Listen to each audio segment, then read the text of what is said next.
Bueno, agradecemos al Señor. Gracias, Jason, por ministrar de esa medida y ese don del Señor. Creo que nos afirma tremendamente, pero también nos motiva en el buen sentido de la palabra, de que nuestro corazón verdaderamente cada día esté vuelto y rendido al Señor para que pueda experimentar este cambio. Bueno, en la última conferencia que estaba compartiendo, estábamos hablando de cómo esta gracia opera o cómo esta gracia produce en nosotros, ¿cierto? Cómo esta gracia crucifica en nosotros aquello que no es del Señor, ¿ok? Pero a la misma vez, ¿ok?, levanta en nosotros, edifica en nosotros lo que es de Cristo, ¿ok? Y eso es en esencia la obra de transformación que el Señor lleva a cabo.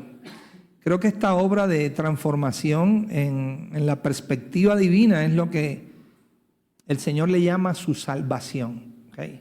Y que el escritor de Hebreos por el Espíritu habla y dice, se refiere a ella como una salvación tan grande.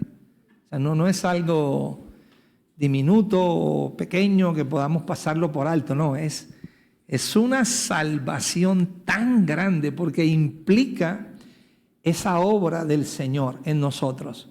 No solamente lo que el Señor hizo por nosotros hace 2000 años en su cuerpo de carne, ¿okay?, que fue un fundamento único, que fue un fundamento total y completamente necesario, ¿ok? Y que además de eso, aquella obra que Él hizo por nosotros en la cruz fue total y completamente consumada. O sea, a eso que Él hizo ya no se le puede añadir absolutamente nada, ¿ok? No le quedó haciendo falta absolutamente nada, porque esa obra abrió un camino nuevo y un camino vivo. Ya no hay más nada que Dios tenga que hacer para abrir ese camino, ¿ok? El camino ya quedó abierto, ya quedó inaugurado. O abrir la puerta de salvación, esa puerta que se le llama ya en los Salmos la puerta de Dios, ¿ok?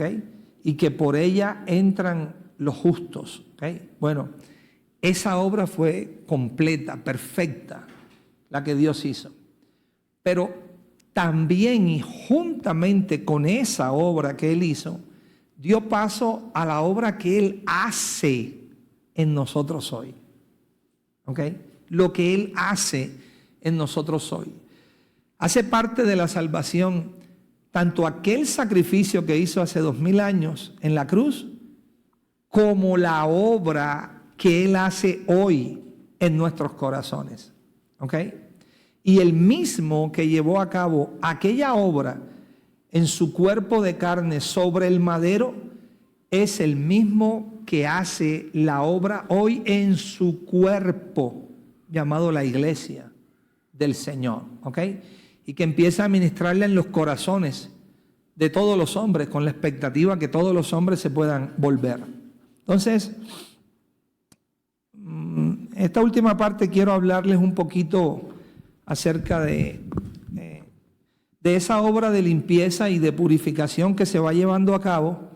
Pero primero quisiera compartir con ustedes algunos versículos para que creo que nos pudiesen ayudar mucho sobre esta idea que se tiene en cuanto a la salvación como un hecho consumado, ¿okay? Como si ya fuese un hecho consumado esta salvación, ¿okay?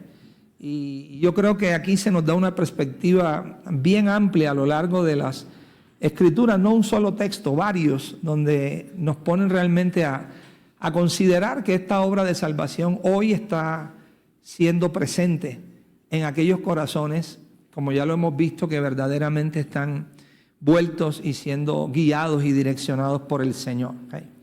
Vamos a leer en Romanos capítulo 13. Romanos capítulo 13. Y vamos a mirar ahí el versículo número 11 de Romanos capítulo 13. Dice, y esto conociendo el tiempo, que es ya hora de levantarnos del sueño. Interesante, Pablo no le está escribiendo aquí a unos incrédulos. Pablo le está escribiendo a la iglesia que está en Roma. Y a esa iglesia que está en Roma le dice, esto conociendo el tiempo, que ya es hora de ¿qué? De levantarnos del sueño, porque ahora está más cerca de nosotros nuestra salvación que cuando creímos. Está más cerca de nosotros nuestra salvación que cuando creímos. ¿Ok? Filipenses capítulo 2. Filipenses capítulo 2 dice así el versículo número 12. Por tanto, amados míos, como siempre habéis obedecido, no como en mi presencia solamente, sino mucho más ahora en mi ausencia, ocupaos en vuestra salvación con temor y temblor. ¿Ok? Ocupaos, obrad es la palabra, en vuestra salvación con temor y con temblor. ¿En qué consiste esta obra o este obrar en vuestra salvación? ¿Okay? Primera de Tesalonicenses 5,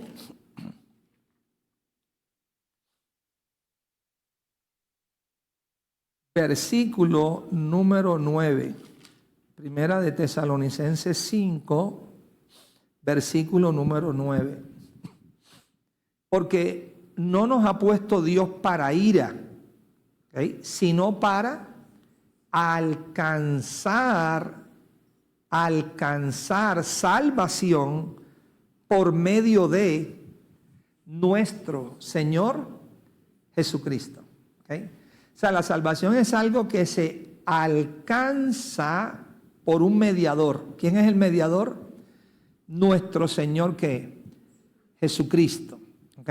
Ahora, se alcanza esa salvación única y exclusivamente porque Cristo fue a la cruz y derramó su sangre y murió, o porque ese mismo Señor Jesucristo que fue a la cruz y derramó su sangre, ahora aparece en nuestros corazones con el propósito que nosotros podamos volvernos a Él y Él obrar o traer la sustancia de esta vida y salvación y hacerla real en nosotros.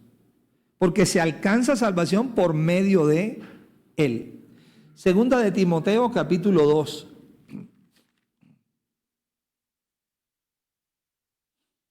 Segunda epístola de Timoteo, capítulo número 2, verso 10. Por tanto, todo lo soporto por amor ¿de quién? De los escogidos, para que ellos también obtengan la salvación que es en Cristo Jesús, con gloria ¿qué? Ojo, para que ellos también ¿qué? Obtengan la salvación. O sea, creo que solo en estos versículos que hemos leído, aquella idea de que la salvación es algo completado y terminado, pues no tiene mucho que ver con todos estos textos que estamos leyendo. ¿Okay? El pensamiento y el corazón apostólico veía la salvación como una obra que era presente, pero que estaba llevándose a cabo en el corazón de los creyentes, precisamente. Ahí mismo, en el capítulo número 3, versículo número 15, Pablo le escribe a Timoteo y le dice, ¿okay? Desde el 14, pero persiste tú en lo que has aprendido y te persuadiste, sabiendo de quién has aprendido, y que desde la niñez has sabido las sagradas escrituras, las cuales te pueden hacer sabio para la salvación por la fe que es en quién, que es en Cristo Jesús. ¿Okay? Primera de Pedro. Primera de Pedro, capítulo número 1, versículo número 9. Obteniendo el fin de ¿qué? De vuestra fe, que es el fin de vuestra fe, que es la salvación de ¿qué? De vuestras almas. ¿Okay? Recuerden que somos salvos por gracia, por medio de ¿qué? De la fe, y esto no de vosotros, es don de Dios. Pero ahora se nos dice que el fin de esa fe es la salvación de vuestras almas. Y luego en la misma carta, pero en el capítulo 2, versículo 2, se nos dice, desead, primera de Pedro 2:2, desead como niños recién nacidos la leche espiritual no adulterada, para que por ella crezcáis para salvación. ¿Okay? Para que por ella crezcáis para salvación. O sea, cuando solo empezamos a detallar alguno de estos pasajes, claramente lo que empezamos a identificar es que ese corazón apostólico, ese corazón que estaba siendo ministrado por Cristo, por la luz, por la gracia de Dios, lo que estaba entendiendo era que la salvación es una obra que el Señor lleva a cabo en los hombres. Y que para que esa obra Él la pudiese llevar a cabo en los hombres, en el corazón de los hombres, Él tenía que establecer un sacrificio. Y que ese sacrificio que Él hizo en su cuerpo de carne, ¿ok?, era estrictamente necesario. Porque la salvación tiene que ver, como ya lo hemos estado viendo, en caminar por un camino. Y ese camino tiene una meta, ese camino tiene un fin, ese camino tiene una culminación. Pero si la salvación tiene que ver con caminar por ese camino, pues no se podía caminar por un camino que estaba cerrado para el hombre. ¿Me hago entender? Ese camino había que abrirlo. Por eso, esa obra que Él hizo en su cuerpo de carne abrió el camino, inauguró el camino. El escritor de Hebreos, allá en el capítulo 10, en el versículo 19, dice: así que, hermanos, teniendo libertad para entrar en el lugar santísimo por el camino nuevo y vivo que Él abrió. Observen, un camino nuevo y un camino vivo que Él abrió, ¿ok? Por esa sangre que derramó, ¿ok? Y por el velo que fue cortado, rasgado, y dice que ese velo fue su propia carne. O sea, nos está hablando del sacrificio que Él hizo en la cruz. Entonces, ese sacrificio que hizo en la cruz, ¿qué hizo? Inauguró, abrió un camino nuevo y un camino que vivo. Eso hace parte del fundamento de la salvación, pero no es toda la salvación. ¿Ok? Ahora que ese camino está abierto, no para unos hombres, está abierto para todos los hombres, pero aquellos que creen en ese camino pueden ¿qué? Caminarlo. ¿Ok? Aquellos que siguen al precursor pueden caminar ese camino, ¿ok? Y llegan a experimentar esta obra completa de salvación en el corazón. Pero si el camino no se abría, nadie podía caminar por un camino que estuviese cerrado. Ese sacrificio, eso fue lo que hizo. Abrió esa puerta de salvación, ¿ok? Y si esa puerta no se abría, entonces no se podría entrar por ella. Entonces, quiero que mediten un poco en esto, porque la salvación tiene que ver, ¿ok?, con toda la obra del Señor. No es solo con un aspecto que veamos de la obra, no, con toda la obra del Señor. No solamente lo que Él hizo por nosotros, ¿ok?, que ya fue terminado y consumado, lo que hizo por nosotros. Pero lo que hace en nosotros sigue vigente, está presente. ¿Okay? No podemos hablar que eso que hace en nosotros está consumado. Si está consumado, ¿para qué lo hace? ¿Cuál es la razón? ¿Okay? ¿Por qué tenemos que ser limpiados o purificados si automáticamente ya lo fuimos? No sé si me estoy haciendo entender. ¿Okay? Entonces, esa obra del Señor en nosotros también tenemos que experimentarla. Es necesaria. No hay manera de cómo evitarla.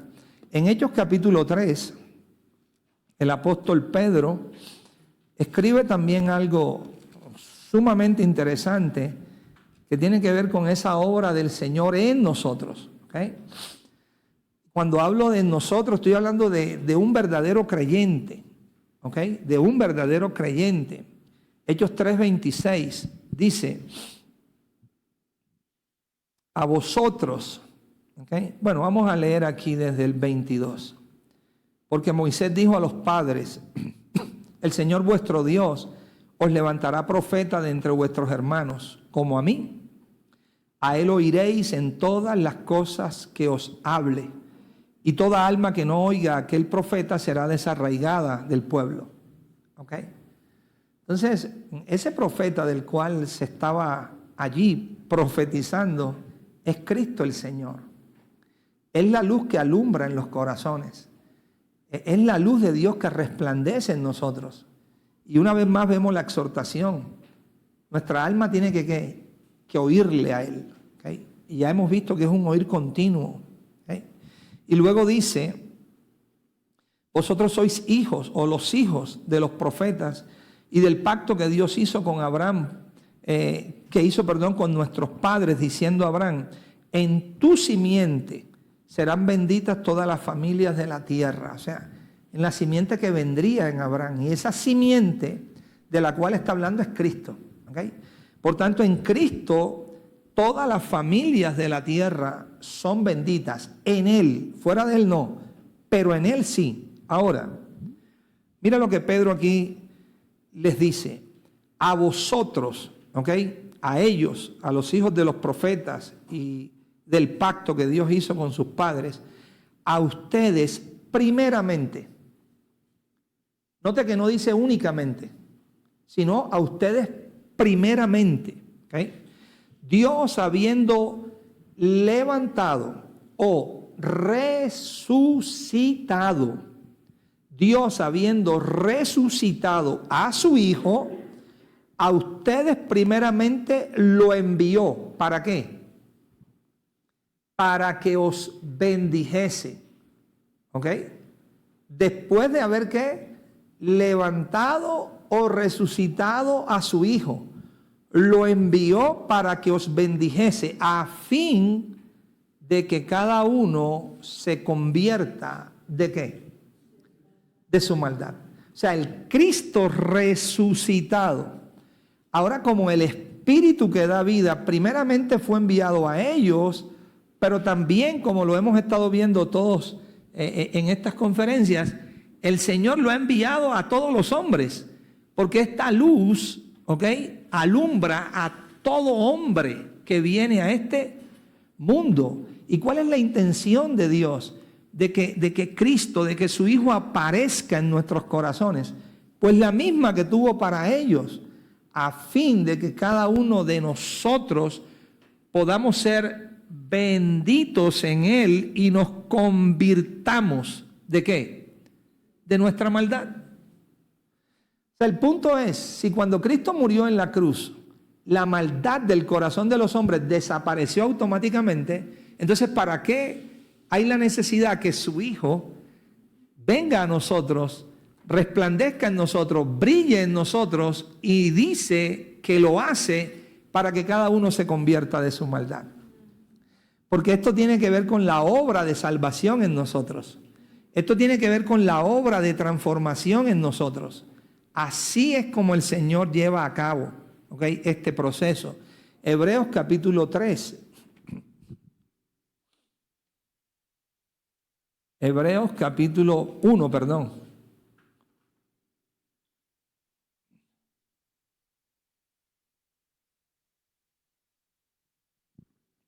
Hebreos 1, verso 3. Dice, el cual, está hablando del Hijo, siendo el resplandor de su gloria y la imagen misma de su sustancia, y quien sustenta todas las cosas con la palabra de su poder. Esta traducción Reina Valera dice, habiendo efectuado la purificación de nuestros pecados por medio de sí mismo, se sentó a la diestra de la majestad en las alturas. ¿Okay? Bueno, entendamos un poquito eso. Primeramente, sabemos que lo que Dios purifica, ¿okay?, son nuestras almas. ¿Okay? Lo que necesita ser purificado son ¿qué? Nuestras almas. ¿Okay? Dios no purifica los pecados, porque el pecado es una naturaleza opuesta, corrupta al Señor, y los pecados son el fruto de esa naturaleza. O sea, el pecado no hay manera de limpiarlo, en su esencia me refiero. Lo que se limpia es el alma que ha estado esclava de ese pecado. ¿Okay? Los pecados no son perdonados, ¿okay? Pero lo que es limpiado y lo que tiene que ser purificado es nuestras almas. ¿Okay? Aquí hay otra traducción que dice así, de esta manera, se las leo. Quien al ser el resplandor de su gloria y la imagen exacta de su persona, quien sustenta todas las cosas con la palabra de su poder, cuando Él había preparado una limpieza de pecados, se sentó a la diestra de la majestad en las alturas. ¿Okay? Cuando el Señor puso un fundamento, cuando el Señor estableció una obra, ¿okay?, que fue la obra que llevó a cabo en su cuerpo sobre el madero, dejó preparado un camino y dejó preparado una puerta donde el hombre puede experimentar una verdadera limpieza de sus pecados, en el cual ese hombre ha estado esclavo por mucho tiempo. Pero el Señor ya preparó eso, ya lo dejó exactamente listo. Ahora, entendiendo que por medio de ese sacrificio en la cruz, todo quedó absolutamente limpio para limpiar y quitar el pecado, ojo, del corazón del hombre. ¿Dónde los pecados tienen que ser quitados? En el corazón del hombre, porque ahí es donde se han instalado durante mucho tiempo, ¿ok? Y de esa manera el hombre puede ser librado o libertado de la esclavitud de ese pecado, limpiado de una manera completa, total, no instantánea, pero sí limpiado, ¿ok?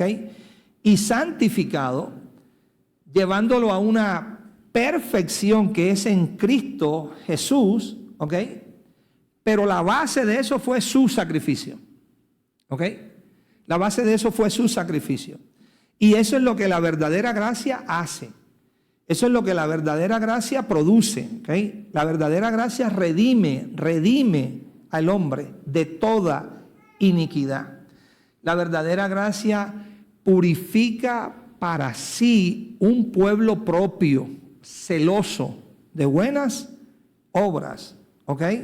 Y esas buenas obras, por supuesto, son dirigidas por el Señor. Así es que, de esta manera es como podemos entender que es una obra perfecta lo que el Señor hizo por nosotros, el camino que preparó e inauguró y abrió, la puerta de salvación que está abierta, pero de la misma manera también todos aquellos que creen en Él y vuelven su corazón a Él y se rinden a esta luz, entonces empiezan a experimentar la obra interna en el corazón, donde verdaderamente vamos siendo limpiados, purificados, ¿ok? Internamente, y vamos siendo transformados, ¿ok?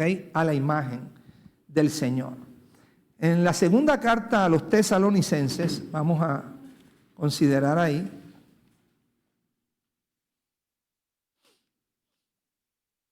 la segunda carta a los Tesalonicenses.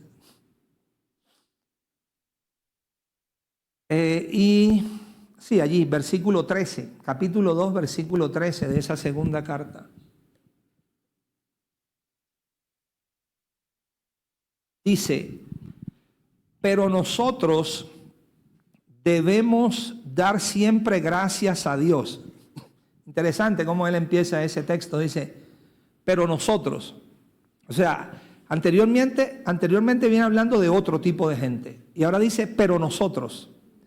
Pero nosotros debemos dar siempre gracias a Dios respecto a ustedes, hermanos amados por el Señor, de que Dios os haya escogido desde el principio para salvación mediante la santificación por el Espíritu y la fe en la verdad.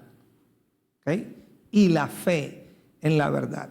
Entonces, Pablo ahora está hablando de una salvación, ¿ok?, que ha sido el deseo, la intención y la voluntad del Padre, pero dice claramente que esta salvación es mediante la santificación o la purificación por el Espíritu y la fe en la verdad. O sea, para los apóstoles no existía una salvación sin la santificación mediante el Espíritu, sin la obra de limpieza y de purificación en el corazón de los hombres. Mis amados, y tiene todo el sentido, porque de qué salvación pudiésemos nosotros no solo hablar, sino testificar en vida y en vivir, si esta salvación nos dejaría en la misma condición en la que nos encontró. ¿Qué sentido tendría eso de salvación? No tendría ningún sentido. Ahora, si esa salvación produce en nosotros una limpieza, una purificación y una transformación a la imagen de Cristo, entonces sí tendríamos una evidencia clara y contundente de tal salvación. Y Pablo expone que esa salvación entonces es mediante la santificación o la purificación que es por el Espíritu y la fe en la verdad. Ahora miren, aquellos que no pueden experimentar esta salvación, en el versículo 10 dice, y con todo engaño de iniquidad, ¿ok?, para los que se pierden, por cuanto, y aquí nos da la razón de por qué se pierden. ¿Ok? Nos establece por qué esas personas se pierden. Por cuanto no recibieron el amor de la verdad para ser salvos. ¿Lo ven? ¿Qué hicieron ellos? No recibieron el amor de la verdad para ser salvos. Pero qué interesante. La única manera para que no pudiesen recibir el amor es que Dios también les brindó ese amor. Dios les brindó su amor y la intención cuando lo hizo era que salvarlos. Pero por cuanto ellos no recibieron ese amor de la verdad para ser salvos, entonces por esto Dios les envía un poder engañoso para que crean en la mentira. Pero el poder engañoso de Dios les viene después que ellos no recibieron el amor a la verdad. Después que despreciaron ese amor a la verdad. Dice, a fin de que sean condenados todos los que no creyeron a la verdad. ¿Quiénes son los que son condenados? Los que no creyeron a la verdad. Eso se llama incrédulos. Sino que se complacieron en la injusticia. O sea, no solamente es que desecharon la verdad, es que se complacieron en la injusticia. Y por eso es que luego dice, pero nosotros. O sea, está hablando de otro tipo de personas. Pero este nosotros no es cualquiera. Este nosotros son estos creyentes que cada día están, ¿qué?, volviendo su corazón al Señor. Estos creyentes que entienden que hay un camino nuevo y vivo que tienen que caminarlo. Que hay una puerta de salvación que tienen que entrar por ella y tienen que salir por ella. ¿Okay? Y tomo el ejemplo que Jason nos dio en estos días. No es saber que Cristo es la puerta. ¿Qué creyente en este planeta Tierra no sabe que Cristo es la puerta de salvación? Todos saben que Cristo es la puerta de salvación. La pregunta es, ¿conocemos esa puerta? ¿Estamos entrando y saliendo por esa puerta? ¿Estamos hallando pastos de vida? ¿Nos estamos nutriendo de ese alimento? Ese es el punto. Entonces, Pablo está diciéndonos que esta salvación solamente se lleva a cabo mediante la santificación o mediante la purificación, ¿ok?, por el Espíritu y la fe en la verdad. ¿Okay? Es estrictamente necesario. Es lo mismo que Pedro habla en su primera carta. Vamos allí. Primera carta de Pedro, capítulo 1, versículo 22. Habiendo purificado vuestras almas por la obediencia ¿qué?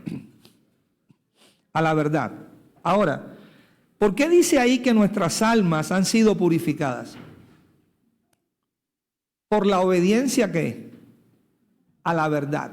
¿Okay? Yo les pregunto, ¿usted cree que Dios hoy sigue purificando nuestras almas por la obediencia a la verdad? Lo sigue haciendo. ¿Ok? O sea, cuando nosotros leemos, habiendo purificado vuestras almas por la obediencia a la verdad, no es que vamos a pensar como algo que Dios hizo, ¿ok?, hace 2000 años y que ya no lo hace más. No. Esto es una obra que Él sigue haciendo en los corazones. Y cada vez que nuestros corazones obedecen a la verdad, ¿ok?, y esta no es una obediencia, mis amados, humana, no es una obediencia que sale o que nos tiene a nosotros como fuente, no. Es precisamente cuando el corazón empieza a volverse a esta luz, cuando el corazón empieza a participar de esta obra de Dios en el corazón, cuando el corazón empieza a rendirse al Señor. Un resultado de esa obra de la luz en el corazón es que trae la obediencia de Cristo o una medida de la obediencia de Cristo a nuestros corazones. Eso lo dice Pedro mismo y ya podemos volver ahí en un momento. Mire, en ese mismo capítulo 1, pero el versículo 2, él dice, elegidos según la presciencia de Dios. Elegidos según el conocimiento previo de Dios. ¿En qué fuimos elegidos? ¿Okay? Según la presciencia de Dios, ¿pero en qué? En santificación del Espíritu. Es exactamente lo mismo que Pablo nos acaba de decir. ¿Ok? Elegidos para salvación, pero mediante la ¿qué? La santificación por el Espíritu y la fe en la verdad. Ahora Pedro dice, sí, elegidos según el conocimiento previo, anticipado de Dios Padre. Pero ¿en qué fuimos elegidos? En santificación del Espíritu. O sea, en la obra de purificación del Espíritu de nuestros corazones. ¿Y cuál es el resultado de esa obra? Si nos sometemos a esa obra, si nos rendimos a esa obra, si nos entregamos a esa obra del Espíritu, ¿cuál es el resultado que esa obra produce? Ahí dice, para obedecer y ¿qué? Y ser rociados con la sangre de Jesucristo. Entonces, fíjense la importancia que tiene, la trascendencia verdadera que tiene, si de una manera genuina y verdadera nos estamos volviendo sinceramente al Señor y a su luz, lo que esta luz y este poder producen en nosotros. Producen una limpieza, producen una purificación, pero también empiezan a levantar en nosotros una obediencia que viene de Dios. ¿Ok? Una obediencia, la obediencia de Cristo empieza a aparecer en nuestros corazones. Porque si Cristo está siendo formado en nosotros, entonces una medida de su amor tiene que estar siendo formado en nosotros. Una medida de su obediencia tiene que estar siendo formada en nosotros. Una medida de su paz, una medida de su gloria, una medida de su sabiduría, una medida de Él tiene que ser formada en nosotros. Y ahí entonces nuestras almas empiezan a ser purificadas por la obediencia a la verdad, dice, mediante el Espíritu. Y miren el resultado, para el amor fraternal que no fingido. O sea, no el amor de nosotros, o no lo que nosotros llamamos amor, sino se empieza a producir verdaderamente en nosotros que el amor de Dios. ¿Qué es lo que Pedro está diciendo aquí? Bueno, un amor empieza a ser crucificado, el amor nuestro, pero otro amor empieza a ser levantado. ¿Cuál amor? El amor de Cristo. ¿Ok? Amaos unos a otros entrañablemente de corazón ¿qué? Puro, siendo renacidos no de simiente corruptible, sino de incorruptible por la palabra de Dios que vive y permanece para siempre. Porque toda carne es como hierba, y toda la gloria del hombre como la flor de la hierba. ¿Okay? La hierba se seca y la flor se cae, mas la palabra del Señor permanece para siempre. Fíjese la comparación que hace. Está comparando lo que es nuestro, lo que es terrenal, lo que es de abajo, ¿okay? Y lo compara con la hierba. ¿Okay? Y la gloria, esa gloria nuestra, humana, terrenal, de abajo, la compara con la flor de la hierba. Y dice, tanto la hierba como su flor perecen. La hierba termina secándose y la flor termina ¿qué? Cayéndose, mas la palabra del Señor permanece para siempre. Entonces, es lo que Dios quiere hacer en nosotros. ¿Okay? Quiere eliminar de nosotros eso. ¿Okay? Lo que pertenece a una naturaleza que es opuesta y contraria al Señor. Pero quiere establecer en nosotros su palabra viva para que esa palabra produzca en nuestros corazones. Y luego dice, y esta es la palabra que por el Evangelio os ha sido anunciada. ¿Okay? Entonces, cuando verdaderamente nosotros nos volvemos al Señor, ahí es cuando empezamos a experimentar esta obra. Y entonces necesitamos continuamente volvernos a Él, continuamente recibir con dulzura esta palabra implantada, continuamente que esta palabra haya cabida en nuestros corazones para que continuamente estemos caminando en este viaje. Continuamente podamos correr esta carrera con paciencia o continuamente podamos estar siguiendo la luz del Señor. De otra manera, no tenemos cómo. Mis amados, no hay manera. Y el apóstol Juan, creo que de una manera también muy clara, nos comparte acerca de cómo debe ser este diario vivir de nosotros entregados y vueltos a esta luz para que esto que hemos estado viendo, la limpieza o la santificación por el Espíritu, se lleve a cabo en nosotros. Leamos ahí en Primera de Juan, capítulo número 1.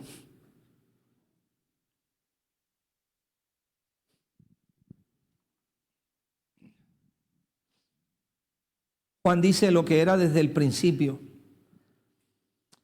lo que hemos oído, lo que hemos visto con nuestros ojos, lo que hemos contemplado y palparon nuestras manos tocante a ¿qué?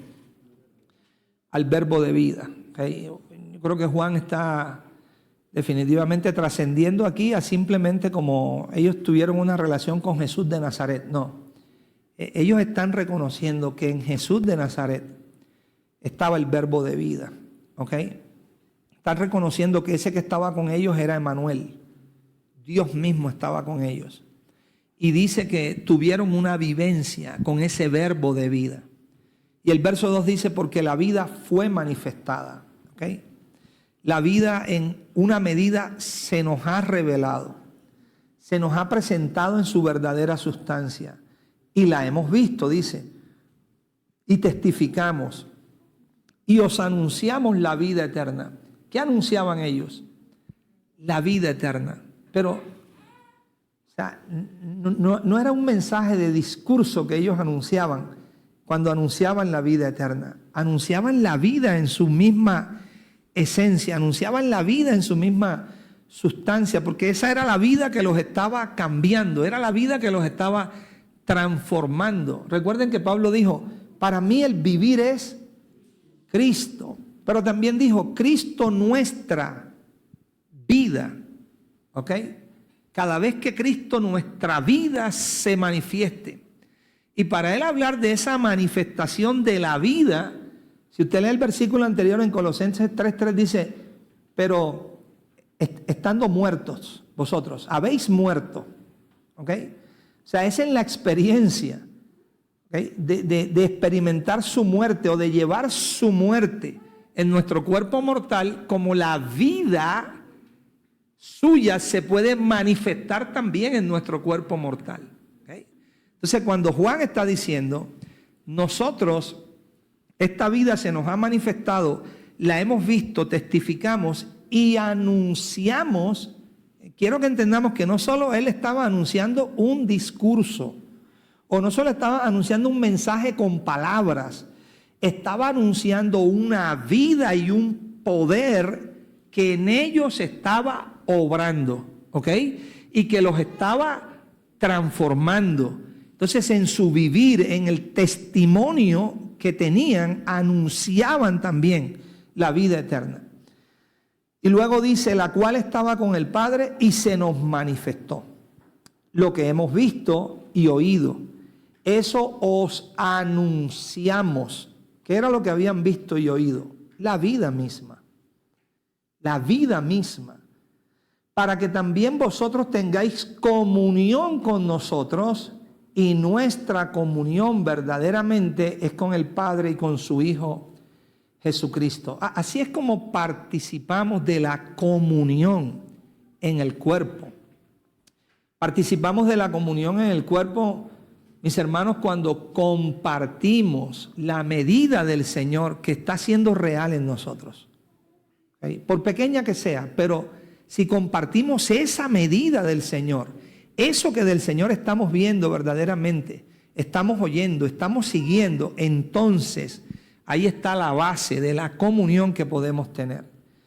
Y luego él dice en el verso 5, este es el mensaje que hemos oído de él. Y esto es muy importante. Este es el mensaje que hemos oído de ¿quién? De él. Es importante que podamos escucharnos los unos a los otros, sí, y tiene un valor delante del Señor, pero es mucho más importante oírlo de Él. Ellos tenían claro esto, ¿okay? Lo fueron aprendiendo en su vivencia. Por eso cuando Pablo le escribe a los hermanos que están en Éfeso, les dice, mas vosotros no habéis aprendido así a Cristo, si en verdad le habéis oído a Él y habéis sido por Él enseñados conforme a la verdad que está en Jesús.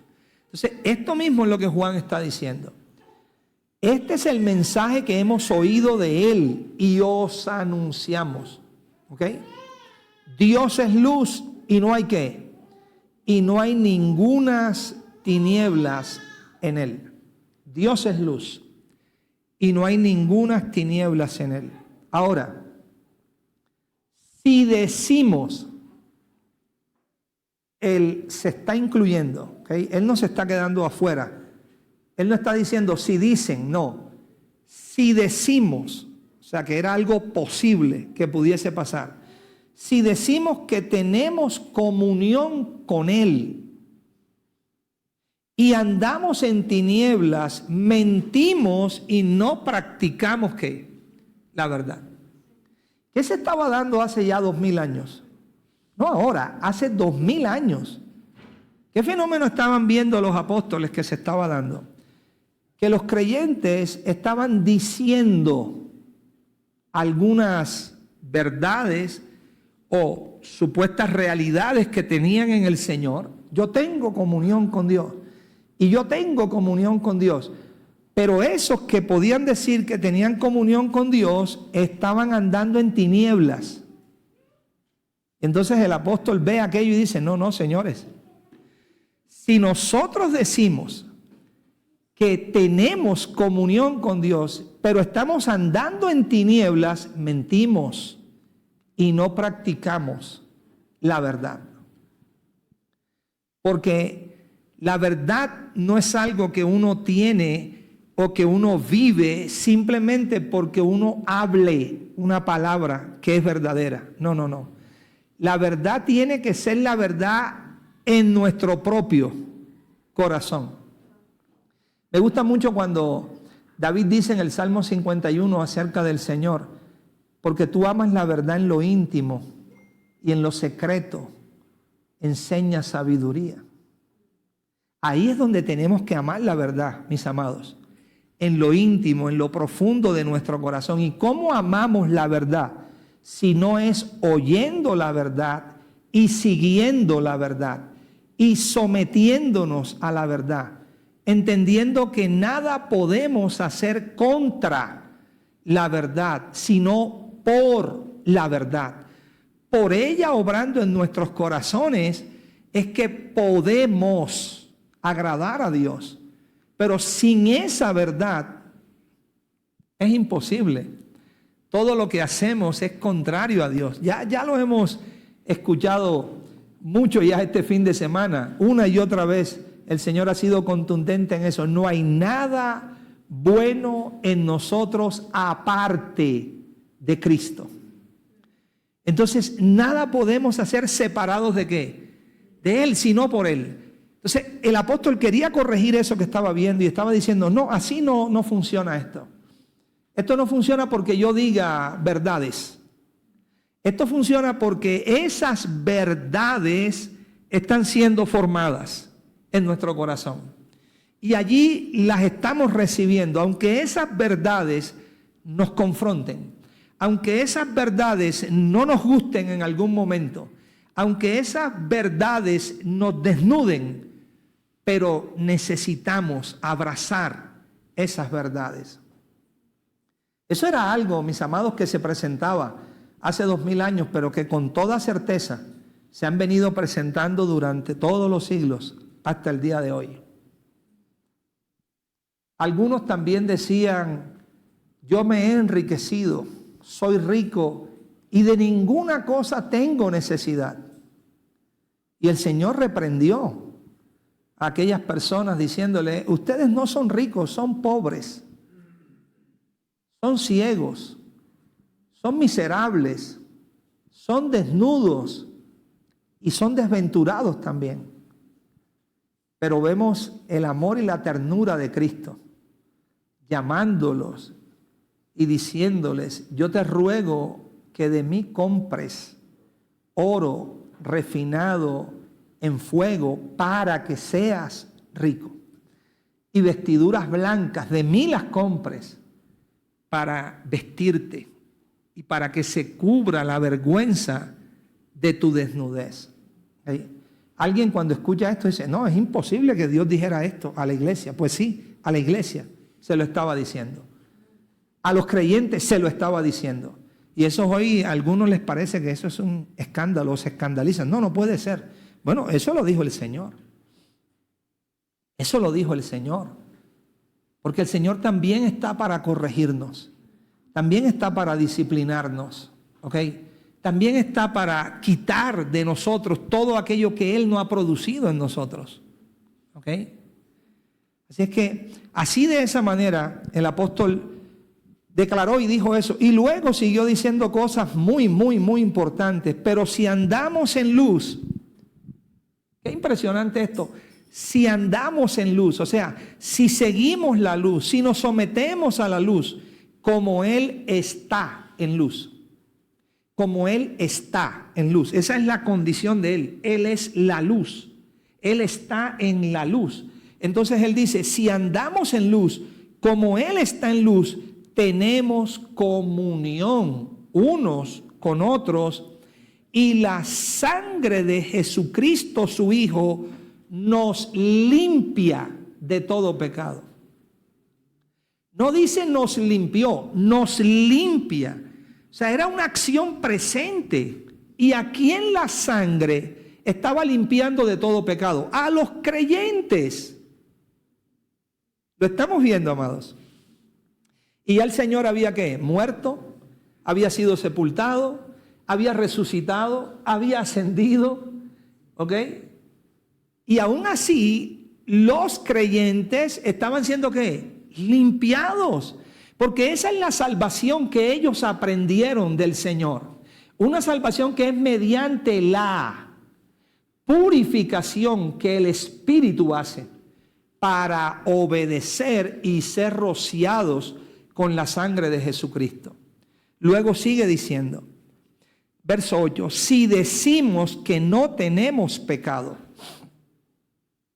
si decimos que no tenemos pecado, nos engañamos a nosotros mismos y la verdad no está en nosotros. Esto es muy fuerte lo que él está diciendo. Pero ojo, si decimos que no tenemos pecado, ¿a qué se está refiriendo el apóstol Juan? Porque la luz está dando testimonio, ¿dónde? En nuestros corazones. Dios está haciendo su obra de limpieza y purificación en nosotros. Y si esta luz, que Pablo habla de ella ahí en Efesios 5:13 y dice, esta luz descubre, desnuda, reprende todas las cosas. Toda cosa que no tenga a Cristo como fuente o al Espíritu de Cristo como fuente en nosotros, la luz claramente la reprende. La evidencia, la muestra como que no es de Él. Y si la luz nos está mostrando a nosotros esas cosas, por pequeñas que esas cosas sean, pero nosotros decimos, no, eso no está en mí. Es como si le estuviésemos diciendo a la luz, estás equivocada. Definitivamente estás equivocada. No estás viendo bien como tienes que ver. ¿Ah? Qué atrevido podemos ser. Si decimos que no tenemos pecado, nos engañamos a nosotros mismos. Claro que nos engañamos a nosotros mismos. Porque estamos dándole la espalda al testimonio de ese testigo fiel y verdadero que está desnudando nuestro corazón. ¿Ok?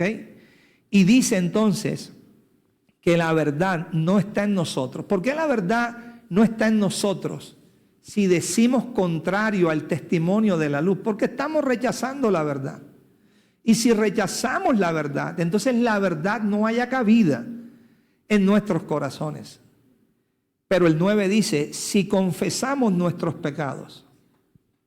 O sea, si nos ponemos de acuerdo, pero de acuerdo desde la intención del corazón, con el testimonio de la luz. Si aceptamos y recibimos la corrección que el Señor está ministrando a nosotros. Si somos capaces de identificar eso que Dios nos está diciendo, ¿ok? Y de aceptarlo, sí, Señor, necesito ser limpiado en esa área. Necesito ser corregido en esa área. Necesito ser disciplinado en esa área. Si confesamos nuestros pecados, Él es fiel y justo. ¿Para qué? Para perdonar nuestros pecados. Y amado, más claro no puede estar. Y limpiarnos. ¿De qué? De toda maldad. Porque para eso es que el Hijo aparece en nuestros corazones. Este mismo apóstol dice en el capítulo 3, para esto apareció el Hijo de Dios, para deshacer las obras del diablo. Y por supuesto, no nos podemos quedar solo con la aparición en carne que Él tuvo. Y sí, Él deshizo las obras del diablo en una mujer encorvada no sé cuántos años, ¿okay? Que Satanás tenía atada. ¿Okay? O aquella mujer del flujo de sangre que el Señor también la liberó.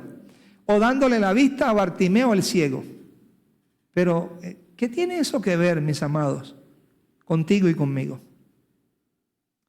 Ese mismo Señor que apareció allá, ¿no es el mismo que aparece en nosotros? ¿Y para qué aparece en nosotros?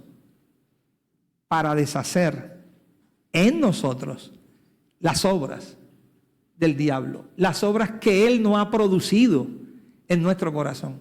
Todo eso tiene que ver con la limpieza y la purificación mediante el Espíritu y la fe en la verdad. ¿Para qué? Para experimentar la salvación que es en Cristo Jesús. De otra manera no podemos experimentar tal salvación.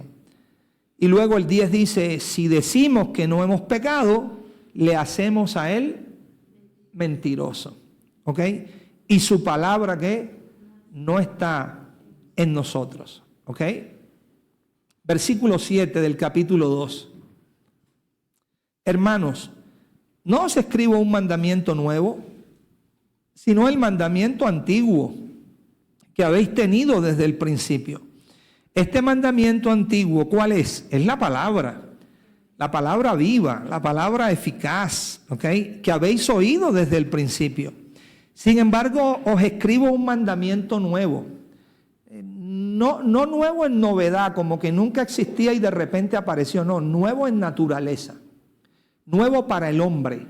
Nuevo porque tiene una naturaleza que el hombre no la conoce, que es contraria u opuesta a él. Este mandamiento nuevo, dice el apóstol, es verdadero en él, en Cristo, pero es verdadero en ustedes. Qué interesante. Qué interesante porque él está diciendo ahora, o sea, él está dando testimonio y está diciendo, yo veo que el mandamiento de Dios, el mandamiento divino, la palabra viva y eficaz es verdadera en él, pero también es verdadera ¿en quién? En ustedes. ¿Por qué él se atreve a decir que la palabra o el mandamiento está siendo verdadero en ellos? En ellos. Mire lo que sigue a continuación. Porque las tinieblas ¿qué? Las tinieblas que van pasando y la luz verdadera ¿qué? La pregunta es, ¿dónde es el mandamiento verdadero? ¿En dónde el mandamiento es verdadero?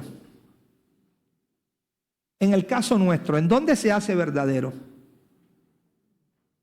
En el corazón de nosotros. Ahí es donde el mandamiento tiene que ser ¿qué? Verdadero. Aquí hay mucho mandamiento escrito. ¿Ok? Pero la pregunta es, este mandamiento que está escrito aquí, ¿no tiene que estar escrito aquí? Este es el pacto que haré con ellos. Pondré mis leyes, ¿en dónde? En sus corazones. ¿Y en sus mentes qué? Las escribiré. Entonces, ¿dónde veía el apóstol Juan que el mandamiento era verdadero en ellos? En sus corazones. Ahora, ¿cómo alguien puede decir, pero cómo yo puedo saber si el mandamiento está siendo verdadero en un corazón? ¿Quién puede ver el corazón si no lo ve el Señor nada más? ¿Okay? Pero el apóstol Juan dice, sí, yo veo que este mandamiento es verdadero en ustedes también. Ese mandamiento en sus corazones es verdadero. ¿Por qué? Dice, porque las tinieblas van pasando y la luz verdadera ¿qué? Ya alumbra. El mandamiento era verdadero o estaba siendo verdadero en sus corazones porque las tinieblas iban pasando ¿de dónde? De los corazones y la luz verdadera estaba alumbrando ¿dónde? En los corazones. ¿Qué es lo que Juan está evidenciando, testificando? Estoy viendo el fruto de la salvación de Dios en ustedes. Estoy viendo en el fruto que cada día ustedes están muriendo a su vieja vida. Estoy viendo que cada día la realidad de Cristo está tomando lugar en ustedes. Estoy viendo que ya no están buscando lo suyo propio. Estoy viendo que ya no están viviendo para agradar a los hombres, que ya no están buscando el favor de los hombres. Estoy viendo que están desarrollando una vida de abnegación. Veo que se están negando a ustedes mismos, que quieren agradar al Señor. El fruto de Cristo estoy viendo que está apareciendo en sus corazones.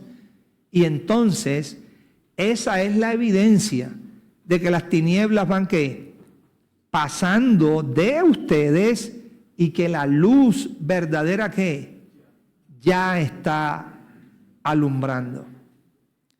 Bueno, mis amados, creo que es el deseo del Señor y el deseo nuestro también, que esta palabra verdaderamente pueda hallar cabida en cada uno de nosotros, que vaya tomando lugar en el corazón, que vaya tomando gobierno en el corazón y que ustedes puedan crecer en la verdad. Amén. Que es en Cristo Jesús, para que cada día vayamos viviendo o experimentando la pérdida de esa vida que es contraria al Señor, pero vayamos ganando la vida de Cristo en nosotros. Amén. Bueno, paz del Señor.